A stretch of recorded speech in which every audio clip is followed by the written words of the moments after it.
In horticulture, we know that great leadership is absolutely vital, and we certainly have that in Kate Scott, the CEO of Horticulture New Zealand. Kate is here to set the scene for our conference. Let's give her a warm welcome to the stage. Thanks, Kate.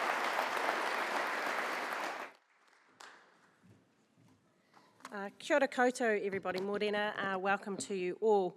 I couldn't run up the stairs in such a sprightly fashion as Jahan because I'm wearing high heels, so if you see me limping later in the day, you'll know why. Look, tēnā koutou katoa, ngā mihi mahana kia koutou I tēnei ata. Warm greetings to you all this morning. Ka nui te mihi ki ngā iwi o te rohi nei ki ngā mana whenua Te Ātiawa. I just want to acknowledge Te Ātiawa and Nate's warm welcome for us here this morning, and also to our Pacific group. What a wonderful way to open our conference today. Look, good morning and welcome to the New Zealand Horticulture Conference here at Tākina.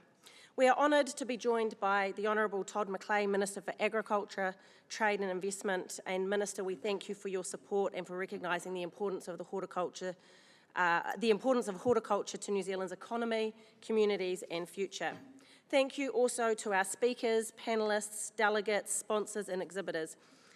A warm welcome to our growers, product groups, dignitaries and those joining us from across the Pacific. Everyone here today knows the strength of horticulture lies in its people. Across cultures, regions, roles and generations, every grower, RSE worker, researcher, policymaker, educator and industry leader brings a different perspective. Together, we are not simply part of an industry, we are part of a food system that sustains communities, supports our regions and helps define New Zealand to the world.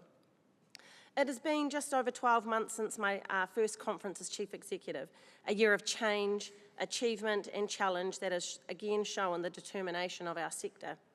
This conference is our opportunity to turn that determination into direction, to learn from one another, challenge our thinking, and act together on the issues that will define horticulture's future.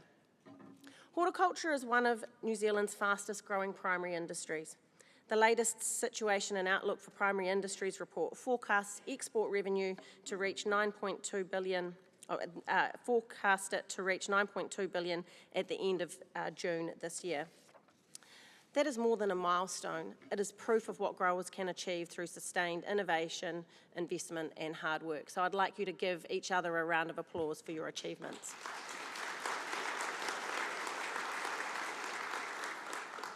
I think it's really important to recognise that export success does not, however, automatically translate into strong farm gate returns. Cost of fuel, fertiliser, energy, labour and freight continue to squeeze margins. We do not, however, have to accept those pressures as inevitable. HortNZ's election manifesto sets out a number of key priorities for our sector that will hopefully give you as growers confidence to continue to invest in New Zealand and for our sector to continue to thrive. Some of the things that we've identified as being most important include regional infrastructure. We need reliable energy, ports, shipping and connections to rural freight routes. We need less tape and duplication. We need clear and consistent rules.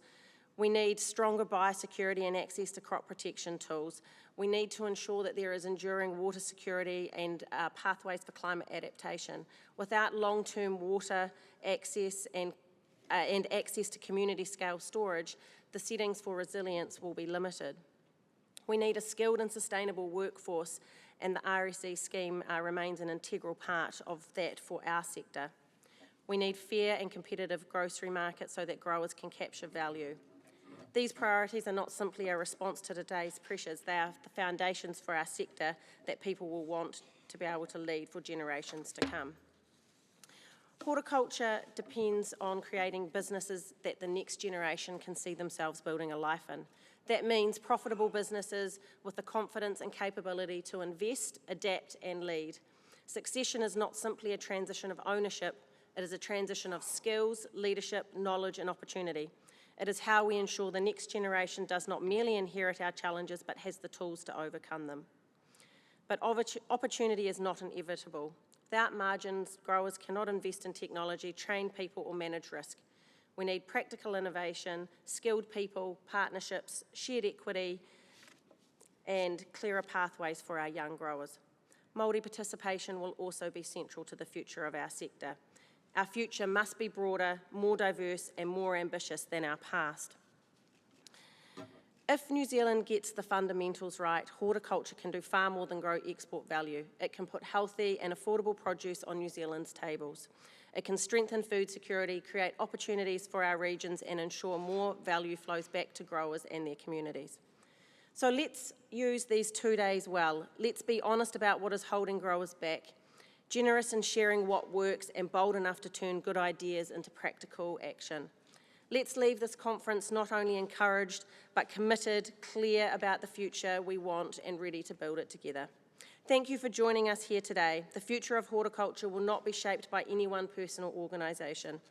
It will be shaped by the choices we make together, and the time to make them is now. Therefore, if we are not deliberate about where we are heading, the future will arrive by default rather than by design. Ngā mihi nui.